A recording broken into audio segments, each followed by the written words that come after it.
USFLonline.com. Good morning, everyone. Welcome to Sports on the Fly. I'm your host, Ian Sachs. Usually I'm joined by Ken Reichman, but unfortunately I am flying solo today as Kenny is in the Bronx at Fordham with the Iona women's basketball team announcing their season opener. So, Kenny, brother, I'm missing you here, but we are both on the air at the same time. And as for how the Gales are doing in the Bronx, they are on top of the Fordham Rams 33-13 with 6 minutes and 51 seconds remaining in the first half. Looks like the Gales are off to a hot start this year. Joy Adams, 11 points so far in the game. Looks like the Gales are picking off right back where they left off at the end of last season. So good to see there for all the Iona fans out there. The men's soccer team is also in action today as they are taking on the Monmouth Hawks at the MAC semifinals up at Quinnipiac, and the Gales are trailing 2-1 with 5 minutes and 7 seconds remaining in the game. So hopefully the Gales will be able to find the back of the net in the final 5 minutes and force overtime and try to advance to the MAC championship. But anyway, I am going to jump right into the Major League Baseball awards have been announced this week. Yesterday, they finished off with the MVP awards. They went to Clayton Kershaw of the Los Angeles Dodgers and Mike Trout of the Los Angeles Angels. Can't say I was surprised with either one. I think they both 100% deserved it. I know that there was a lot of discussion about, should Kershaw get it? He's a pitcher. He only plays once every 5 days. But you have to give it to Kershaw. If a pitcher has that outstanding a season as Kershaw did, 100% he has to get it. He was that dominating. 21-4, 1.77 ERA. The Dodgers were 3 games over 500 when everyone else pitched outside of Kershaw. And this is a team that won 90-plus games. You have to give it to Kershaw. Every time he pitched this year, it was a spectacle. You knew that the Dodgers were in good hands when he was on the hill, and that is exactly why he 100% deserves the NL MVP award, becoming the first pitcher in almost 50 years to win the award in the National League. The last time it was done was by Bob Gibson in 1968. But 100% agree with Kershaw as the MVP. As for Mike Trout, in the American League, you had so many people that could have potentially been the MVP.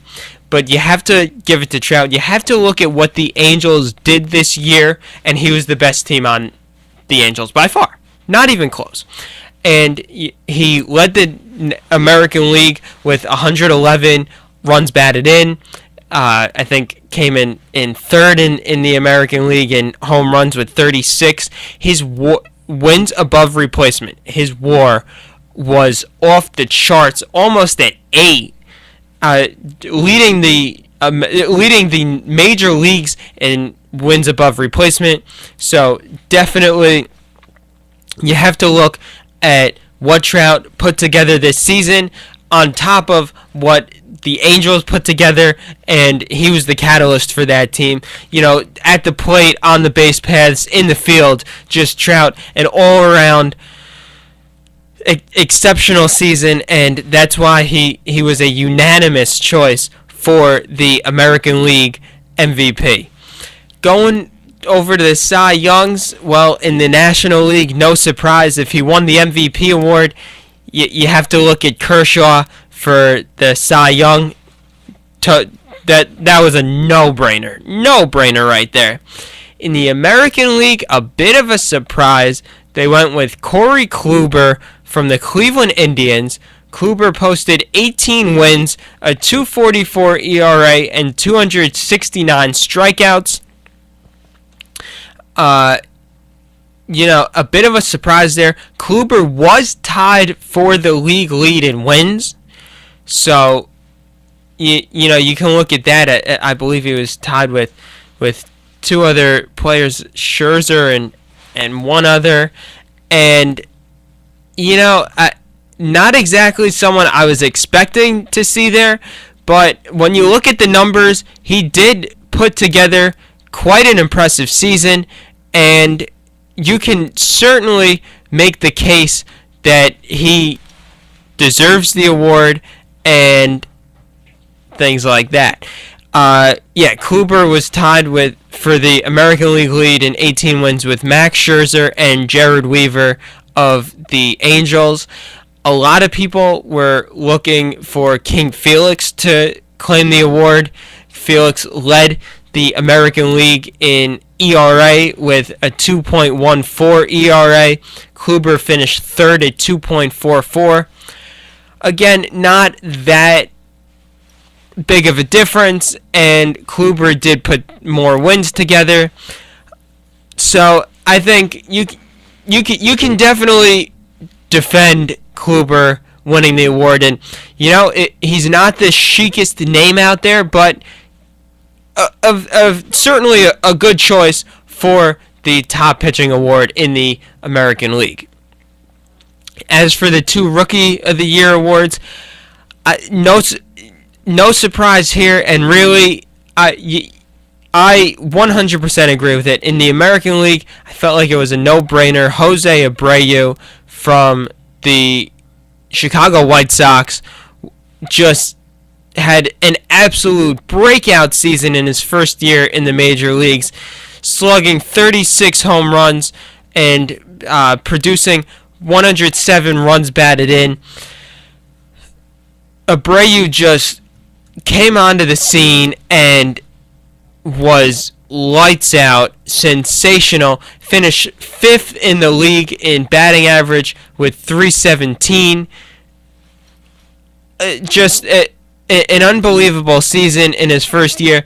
His league standings, 5th in batting average with a .317 average. Tied for 3rd with 36 homers and 4th with 107 runs batted in. And that's going up against the likes of Jose Altuve, Mike Trout, Nelson Cruz, Miguel Cabrera. This kid just had a sensational season, and really just no wonder he was the unanimous winner for the Rookie of the Year award in the American League. Over in the National League, you have the hometown favorite Jacob deGrom, the Mets right-hander, who posted a 2.69 ERA, and that was a 2.16 ERA after the All-Star break.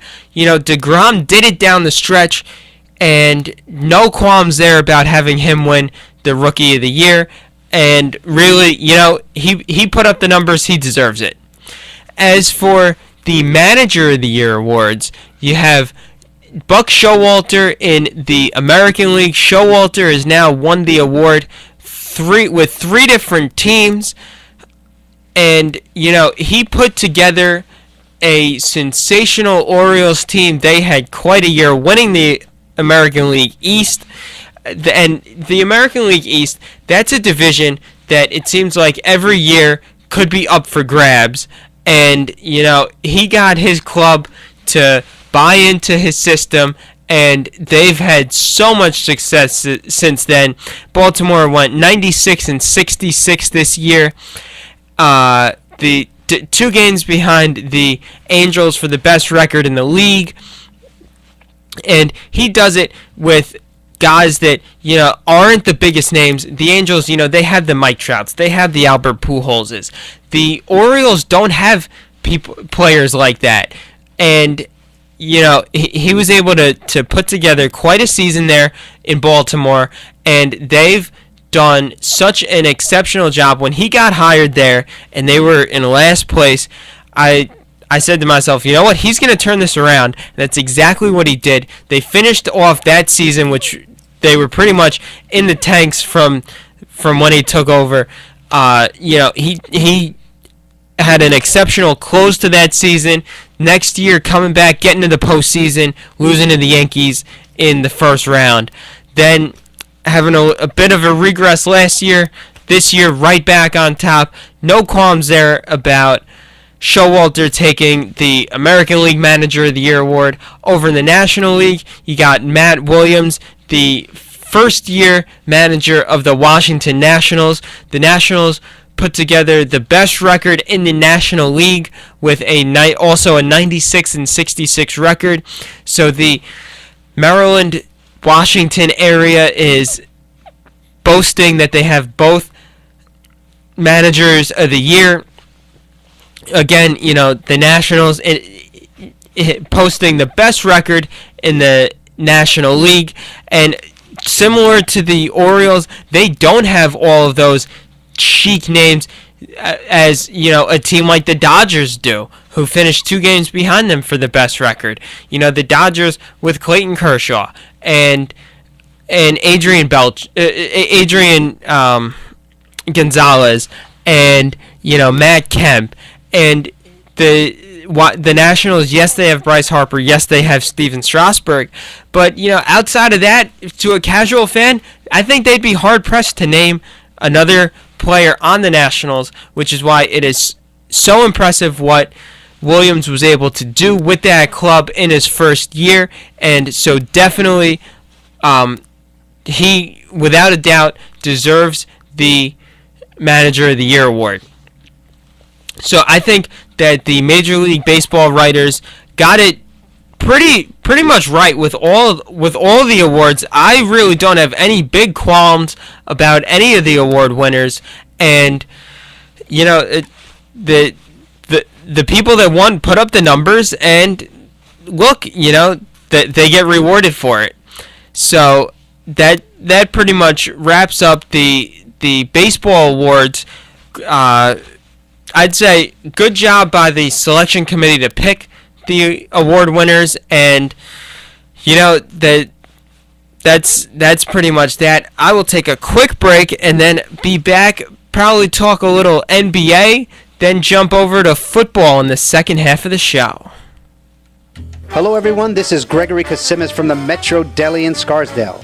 The Metro Deli has been part of the Westchester community for over 10 years. We always use the freshest and highest